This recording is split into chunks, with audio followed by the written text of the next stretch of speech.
We've had some questions recently on supination and what happens when you turn out and supinate too much as you throw. So we wanted to cover that in this video and what you can do to correct your throw if that's something that's an error for you.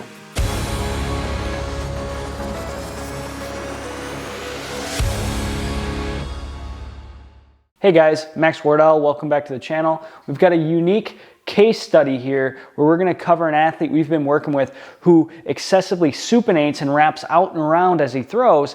And this is a common cause of injury in our athletes, particularly little league elbow, little league shoulder, because as you get out and around, you lengthen that lever arm, you apply more torque to the growth plates, but also we see this as an injury mechanism for UCL injuries, medial collateral ligament injuries, Tommy John type stuff. Why is that? That's because that supination unlocks the elbow at the same time that you're lengthening into that inefficient position where the elbow is least stable. We had an athlete come in recently. This is basically the pattern he displayed. As you can see on the screen, he wraps his arm out and around as he comes through, and it's no wonder why he's had some arm discomfort in his past. So what we did here is we worked on getting that athlete to get the ball in close to his center of rotation, which is great, but if you don't address the physical limitations that are causing or contributed to this flaw or inefficiency to begin with, then you're going to be hitting your head against the wall wondering why you can't change your mechanics when in fact you never addressed any of the root causes here.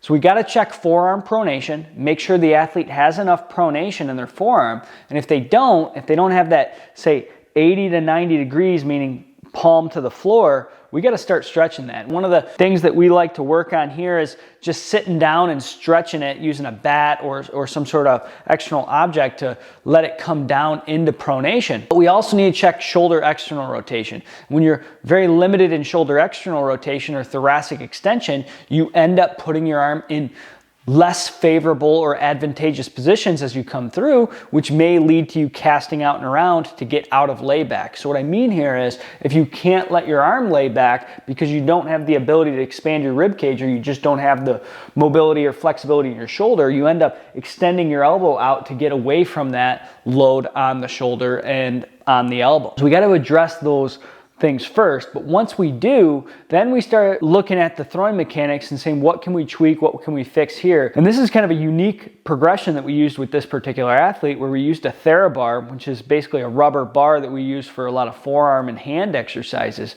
but we used varying resistance levels or weights of those TheraBars and had him throw with those. And by throwing with those, what we found is that once we address some of the pronation deficiencies in his range of motion and some of those preclusions, we could actually get him to throw with a pretty good pattern, as you can see here, and he didn't go into excessive supination. So we used that, we perturbed that a little bit, used some different variations there with these TheraBars just to get him to feel what it feels like to be in pronation. From there, what we did was we moved him into drills that forced him to pronate as he throws. So if you put the athlete sideways to the target, so the wrong foot is forward, it forces him to pronate to get on target. If he supinates and twists out too much, he's going to shoot the ball down and across. Using these drills, we can kind of regress them and put him at a 45-degree angle, as you can see here, so he's not as closed from the target, or we can have him do more dynamic variations where he steps with the wrong foot or walks on a diagonal across to get him to pronate a little bit. Ultimately, though, we need to teach him how to bring the ball in towards the center of rotation with pronation as he throws. And that's going to be one of the most important things to do long term to keep him from getting into that draggy type of laid back position where his elbow is completely exposed and the front of his shoulder is completely exposed to distractive loads and gapping loads that destroy the ulnar collateral ligament. So we work on it in a position where he's required to pronate to make the throw.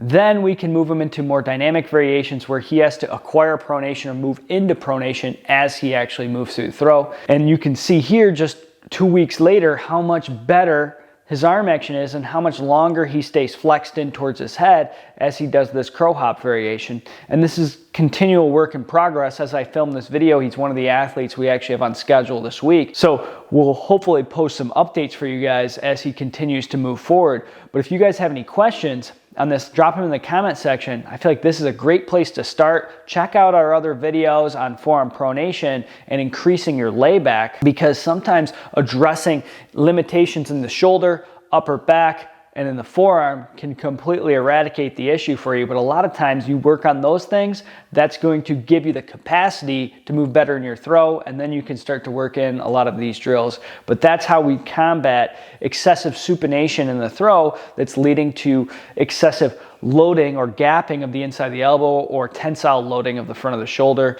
little league shoulder, little league elbow, labral tears. If you guys like this video, hit the thumbs up and subscribe to the channel. We want to try to get 50 likes on this video. That would be exceptional. So drop a like. We'll see you guys in the next one.